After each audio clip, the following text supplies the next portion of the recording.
आजबाट football सकियो आमा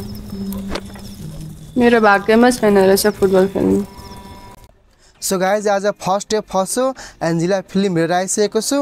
आजको दिनमा दुईटा नयाँ नेपाली फिल्म लागेको छ सुशील श्रेष्ठ सरको आउटलॉ दफा 219 फिल्म र एन्जिला फिल्म हलमा लागेको छ र आज मैले first day first show Angela film हेरेको किनभने मलाई बायोपिक जर्नाको फिल्म मलाई धेरै मन पर्छ त्यसैले मैले फर्स्ट डे फर्स्ट शो हेरेको र आज इभिनिङमा आउटलॉ दफा 219 फिल्मको रिभ्यू भिडियो पनि म हाल्छु त्यसैले यदि तपाईले हाम्रो च्यानललाई अहिलेसम्म सब्स्क्राइब गर्नुभएको छैन भने तपाई सब्स्क्राइब पनि गरिहाल्नुहोस् र आज होलीको दिन पनि छ त्यसैले तपाईलाई म विश गर्न चाहन्छु ह्यापी होली ल अब म कुरा गर्छु एन्जिला फिल्मको बारेमा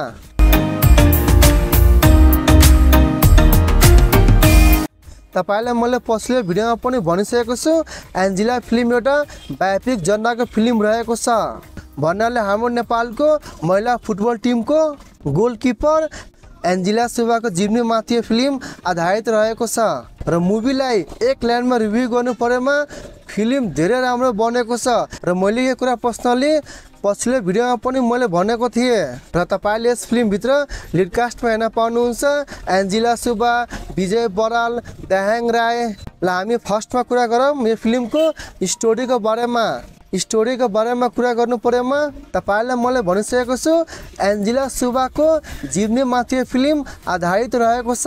र एन्जिला सुब्बालाई बच्चैदेखि फुटबलमा रुचि हुन्छ तर घरबाट समाजबाट कतैबाट पनि सपोर्ट हुँदैन मात्रै उहाँको आमाले सपोर्ट गर्नु भइरहेको हुन्छ एन्जिला सुब्बालाई बाँकी जति पनि मान्छे छ आफ्नो बुबा समाज सबैजना अगेन्स्टमा हुन्छ एन्जिला सुब्बा कसरी सानो परिवारबाट सानो गाउँबाट काठमाडौँ आएर अनि नेपालको राष्ट्रिय फुटबल टिमको खेलाडी कसरी बन्छ त यो सबै जर्नीलाई एक्सप्लेन गरेको छ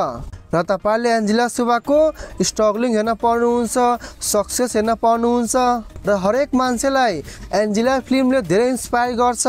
र फिल्मले तपाईलाई धेरै कुरा सिकाउँछ तपाईलाई मोटिभेट गर्छ र फिल्म अति दामी बनेको छ तपाईलाई इमोसनल पनि बनाउँछ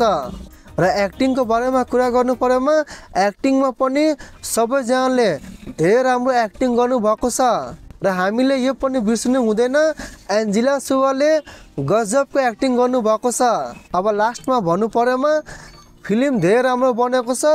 इन्स्पायरिङ छ मोटिभेट तपाईलाई गर्छ and thank you so much guys for watching till end जय नेपाल।